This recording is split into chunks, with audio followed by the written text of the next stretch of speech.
Naging double celebration para sa University of the Philippines ang UAAP Season 7-8 football competition. Aside from bagging the men's championship, nakuha din ng State U ang kauna-unahang women's football title sa UAAP. At kasama natin yung gabi ang mga Lady Maroons led by Coach Anto Gonzalez, Cristina De Los Reyes, Molly Manalansan, Mary Rose Obra, Cassandra Ina Abadilla, Ira Agustin, at si Angeliza or BG. Tama? BG Santa Clara. Welcome, UP Lady Maroons. Congratulations, palakpakan for the championship again. Thank you for being here. Awesome job, awesome job. First of all, Coach Anto, I don't know how you do it. Coach two teams in the same day. But anyway, first of all, I know you lost just about 2 players coming into season 78. But from season 77, kayo number 1 seed. And yet you lost in the finals. And then you actually never beat FU last year. No? So paano nyo, how do you turn those experiences around and make it as a motivation preparing for this season 78?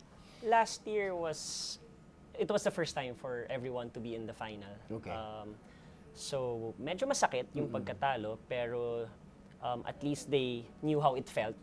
And nakita din nila ano yung mga kailangan pang gawin ng team to get to the championship again.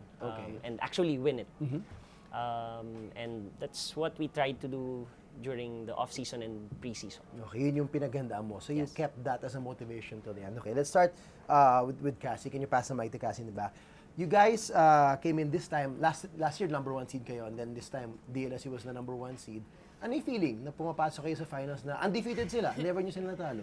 Paano nyo pinaghandaan? Well, it's my first year, so obviously I didn't know how they felt last year being on top. But as any competitive player, it sucks to know that you're not the top team. Right, but of it course, isn't supposed to bring you down. There you go. So I guess throughout the season, everyone's goal was to, well, not to beat them, but to impress ourselves that we could be the top whether or not they were. So just to compete well with them. That was the big goal. For me. Okay, so the game went on. By the way, a great crowd. So happy to see a fantastic crowd for you guys for both games. And then the first goal was finally scored by you guys. The second half, 50th minute, tama si Cristina. Penalty pa. Okay, give me the backstory, Cristina. Alam ko may kwento dito eh. Kasi sabi ni Coach, si Coach pala hindi tumuturo kung sino magpe-penalty. So ano yung sistema ninyo kung sino magte-take ng mga penalty? Go, Cristina, spill the beans. It's actually who has the most confidence. Okay. And apparently none of us had confidence in the game. Okay. First it was BG who got fouled in the box, Right, or okay. supposedly outside of the box. I'm not Okay. entirely sure, but she got fouled, Right. and normally whoever gets fouled takes the penalty. Okay. That's your normal rule. Assumingly, but Okay, then okay. she said, she went up to me and she said, "Do you want to take it?" Okay. And of course, I got very scared, the crowd and everything. I don't know. I'm supposed to be used to it, but I wasn't, Okay. admittedly. So I asked Mary Rose, do you want to take the penalty? Okay. And she was like, no, of course not. You take the penalty. So nagkaturuan. Yeah, I guess. Oh no. But thankfully, luckily, it went in. Okay, so when you were up there in front of the goalie now, what was the emotions going through your head? Well, Ina's my teammate actually on the national team. Okay. And we're batchmates in the national Okay. team, so to speak. So, So did that I work against remember- you, knowing that she might know your tendencies where you choose? Could have, yeah. I was actually a little scared of that. I mean, Okay. Ina's a very intimidating goalkeeper. Okay. She knows what she's doing. Okay. And so I remember taking the ball and standing there, and she was standing 2 feet away from me, just staring. She was staring me down, you know. Okay. And I don't know. All I was trying to do was focus on breathing slower, Okay.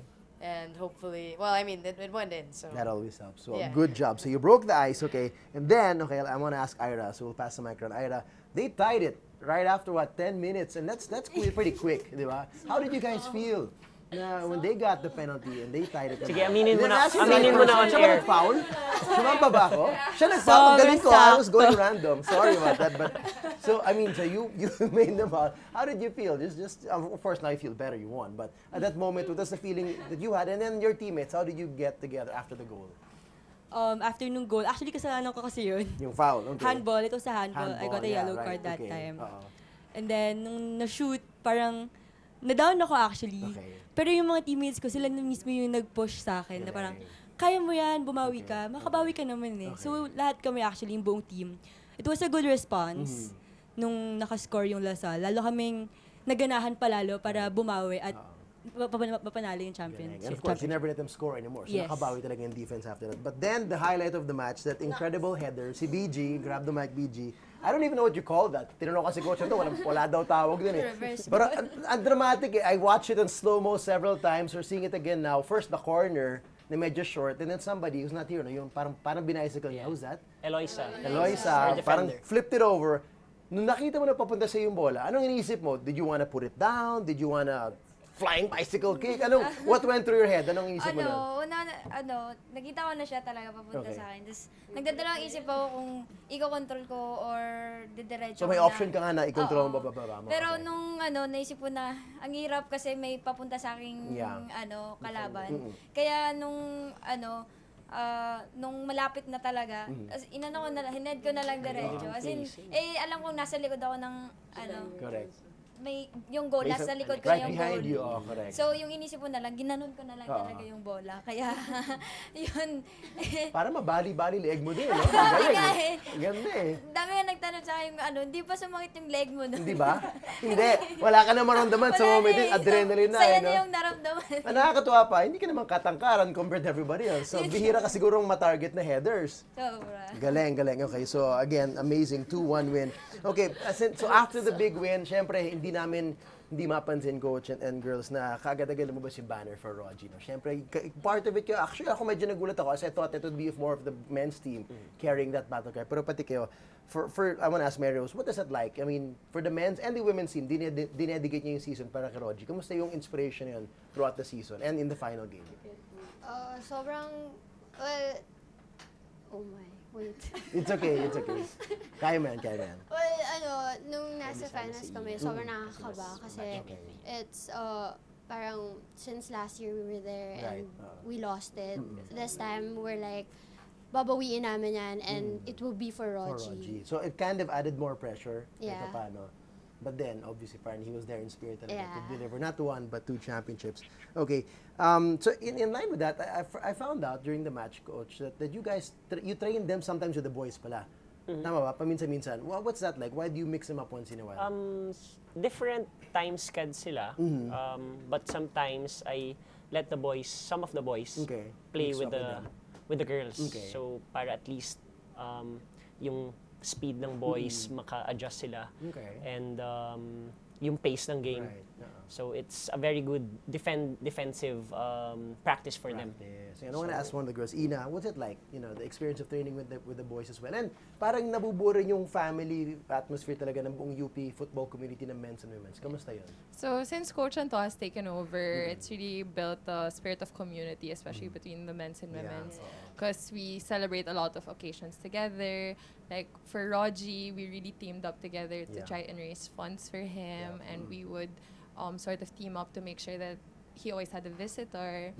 And at training, it's really useful that we go against the boys because it's extra challenging, especially since they're on a higher level. I mean, they're physically superior. So sometimes we hate Coach for it because it's so tiring. I mean, no matter how fast we run, it's challenging to get to the boys. Yeah. So I think that it's an advantage and Well, it's good training. It worked. So, and last but not least, I won't let her go. The MVP, si Molly, of course. The way I saw your team, I didn't see all your games this year, of course, but the way I saw your team, parang balansado talaga. Parang wala namang like superstar, unlike in other teams. But what is it like to win the MVP for you this year? Na to lead this team to a historic win, di ba, Coach? First ever in the UAP history for UP. Para sa'yo, anong pakiramdam? Actually, to be honest, I was more enthusiastic about the championship. Yeah, More than the MVP. It was just a bonus, and I couldn't have gotten it without them. As I always say, it's a collective action of the team. It's not just about me. I don't think there's a superstar in this team. So, basically, that's it. You are all the superstars in the team, Yes. of course. Coach Then- Anto is a superstar. Coach Anto, you're the real By the way, you should see MVP. some of their pictures. Pag Kenkoy pictures, pinaka-Kenkoy pa nga to si Coach. Anyway, Coach, okay, what does the future hold for the women's team next year? Season 79. Kamusta? Anong projection mo na?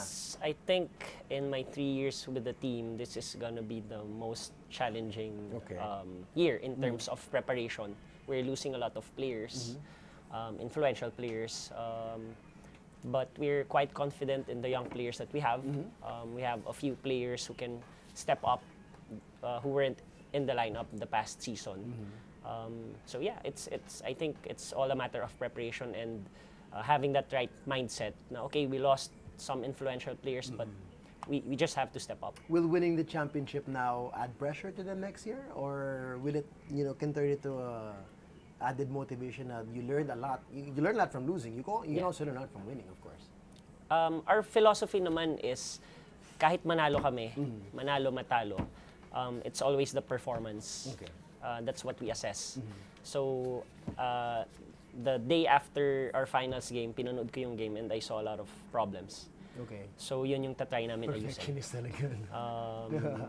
So hopefully we could address those problems and have players fill in certain positions and really prepare them very well. Well, that's the only way to improve. And of course, since you're up the top, don't step off the gas. Continue to push for the improvement. So congratulations, a great example of a team championship. So thank you so much. Very entertaining game, especially the header. Thanks, CJ. I'll remember that as one of the best UAP goals, men's or women's, without a doubt. So congratulations once again, and thank you for doing this for Roger. Incredible. Thank you, UP Women's team. Thank you so much. For more sports updates, keep watching The Score, and don't forget to subscribe.